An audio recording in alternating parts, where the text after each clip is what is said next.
大家好，歡迎嚟到我嘅 channel。咁今日咧，我已經咧就揸車啦，就離開咗咧就係福岡嘅博多啦。咁就嚟到咧就係呢一個嘅溫泉區啦，即係九州嘅溫泉區別府。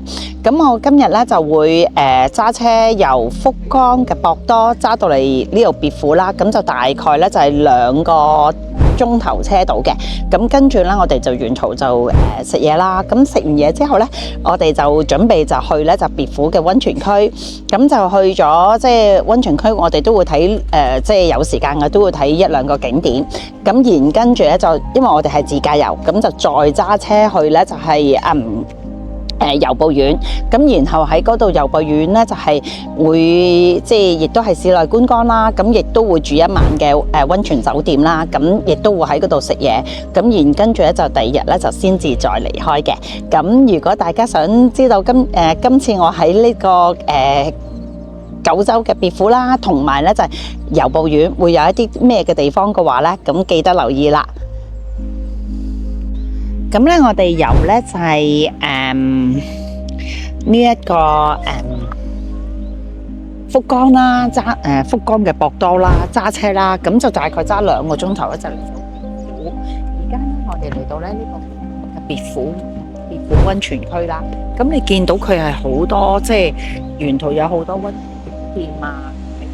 咁我哋而家就參觀其中一個咧，就係別府地獄溫泉裏邊嘅一個最大嘅即係溫泉區啦，就係海地獄嘅。咁我哋而家就一路就喺呢一個停車場嗰度啦，咁就準備一齊入去就買門票啦。咁咧呢度入到嚟海地獄咧就係個內園嗰度啦。咁你而家就係佢每一個4時咧都有唔同嘅花嘅，咁呢個魚池都好靚啦。你見佢咧嗰個泉水咧都係溫泉水，就係啲煙咧一路咁噴上嚟啦。咁而家咧就因為係4月5月嘅時候啦，咁就係杜鵑花咧就一路盛開嘅。咁你見到四周圍咧都有好多嘅杜鵑花啦。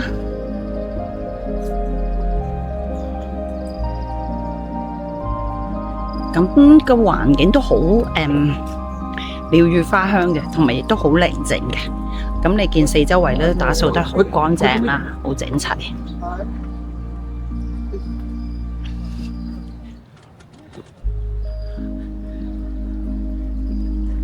另外咧，而家咧亦都係咧就係有咧荷花嘅喺啲前巷嗰度啦。都有啲嘅睡蓮啦，佢哋叫做。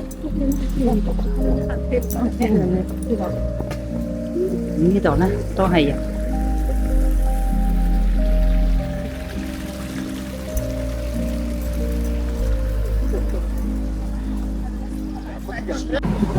由呢一個手信鋪嗰處咧穿過去啦，咁咧跟住咧就到呢一個就溫泉嘅即係景點啦，就係海地獄。咁而家都頗多人。咁呢一度咧，其實咧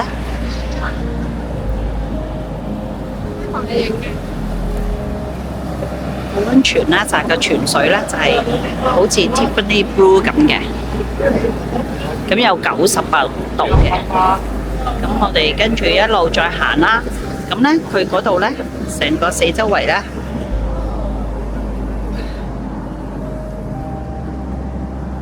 就會係啲即係亭台樓閣啊，都係日式嘅擺設啦。咁跟住咧，就呢度咧又係另一個即係打卡位啦。就係一個鳥居咁樣啦。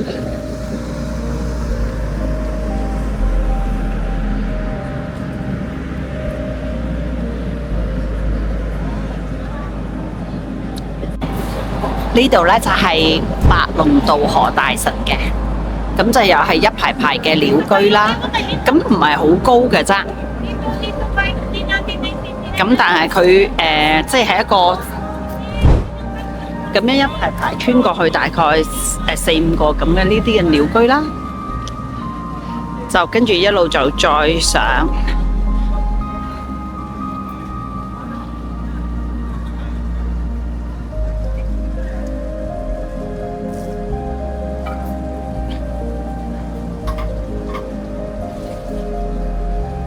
呢度咧，亦都有啲嘅泉水，就嚟自咧就係海地獄嘅。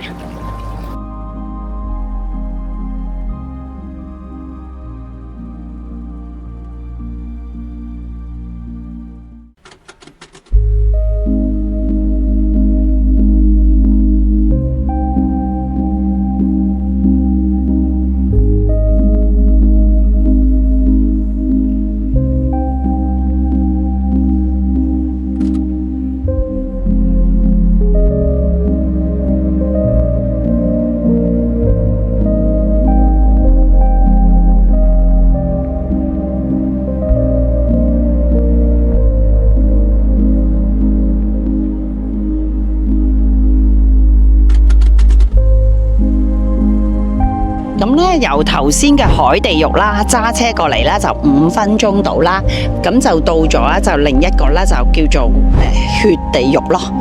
咁就因為佢哋嗰啲溫泉水咧同頭先係唔一樣嘅，就唔係咧就係好似 Tiffany Blue 咁樣嘅，係紅色嘅，所以佢叫做血地獄。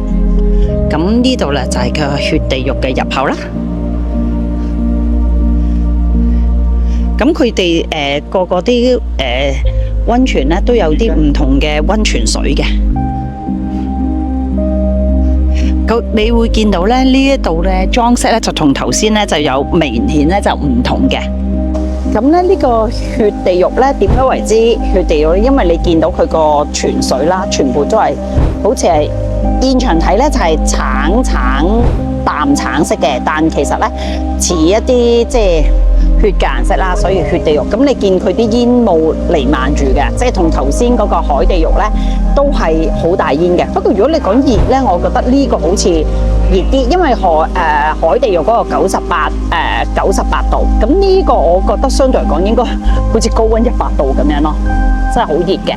但係嗰個大細咧就係真係海地獄嗰個大好多嘅。咁但係呢一個咧點解都係出名咧？就係呢個血地獄就係紅色啦，即係佢好特別啦。呢個第一，即係個溫泉嗰啲溫泉水係血紅色啦。咁呢個第一。第二咧就係佢咧就係歷史咁多個即係別府呢個7大溫泉裏邊咧，佢就係最古老嘅。咁所以我就揀咗個最悠久嘅啦，即係血地獄啦，同埋咧就最大嘅海地獄咁樣咯。咁所以都好明顯嘅。你會見到呢度好似啲嘢冇頭先嗰度咁開闊，咁多嘢去睇咯。咁我哋再上去上邊啦，就睇下。咁上邊你會見到都係好似一啲即係行山區咁樣嘅，都係一啲叢林密佈咁樣嘅。咁呢度都有啲賣一啲血地獄嘅，即係手信啊，或者佢啲護膚品啊。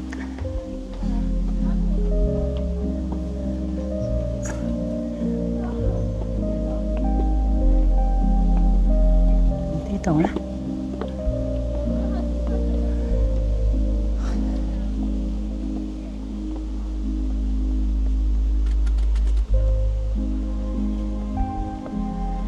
呢度咁就一路行上去，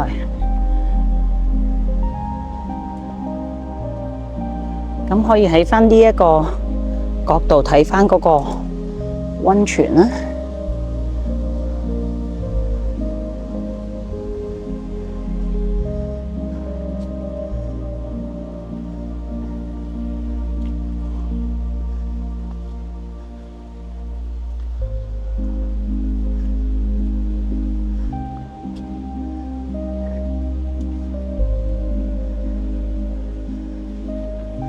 咁佢真係明顯係細好多，嚟到呢度已經係立人止步啦。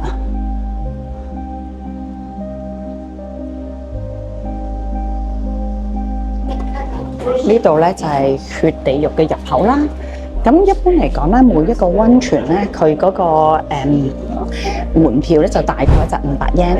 咁如果你睇晒佢嗰7個溫泉咧，就大概咧就係呢度就係500 yen啦。至到小童一隻250 yen。如果你睇晒7個溫泉咧，就會平啲，就係2400 yen 咁樣嘅。咁但係我哋就揀呢兩個，即係海溫泉啦，唔係海地獄啦，同埋咧就係血地獄或者叫做咧就係赤地獄啦。咁我哋就算。咁呢度咧就係手信街啦。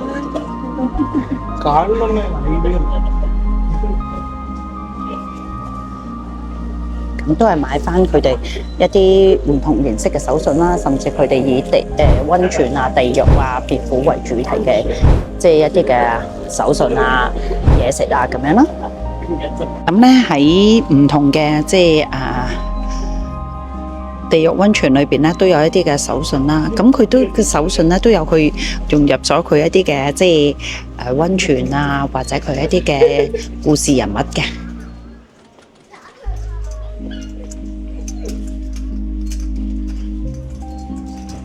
甚至一啲，即係你見佢一啲唔同嘅物產啦、拉麵啦，都係日本嗰啲嘢美食啦。咁亦都有一啲嘅，即係日本嘅一啲醬油啊，出名嘅明太子啊，唔同嘅一啲嘅公仔啊。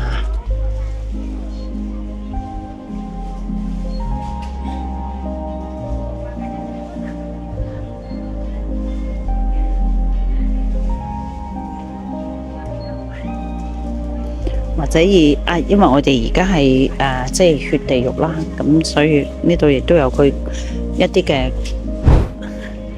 手信啦、紀念品啦。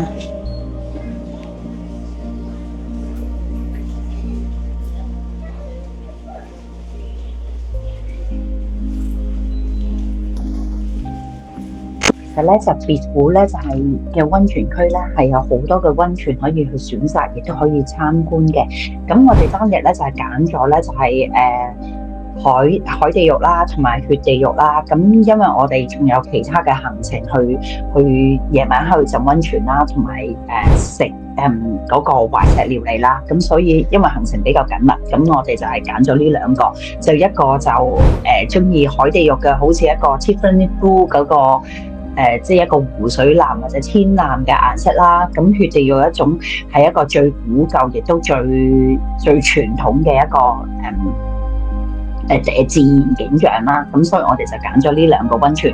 咁亦都發現咧，就喺出乎我哋意料之外嘅，就亦都發現咧，就喺個溫泉區裏邊咧，其實有好多咧就係即係紀念品啊，或者佢特色嘅嘢嘅。咁如果大家有時間嘅話，就不妨喺嗰度咧就係行多啲，就去睇下啦。咁另外咧就係最後亦都提翻大家，最緊要咧就係 like、share 同埋 subscribe 我嘅 YouTube 頻道喎。咁如果譬如喺別府裏邊，你哋都發現咧就係覺得有其他好嘅一個溫泉嘅介紹嘅話，亦都不妨介紹翻或者分享翻你哋之前覺得係值得去嘅一個即係溫泉區。咁等我下一次亦都可以去參觀一下。咁下條影片再見，拜拜。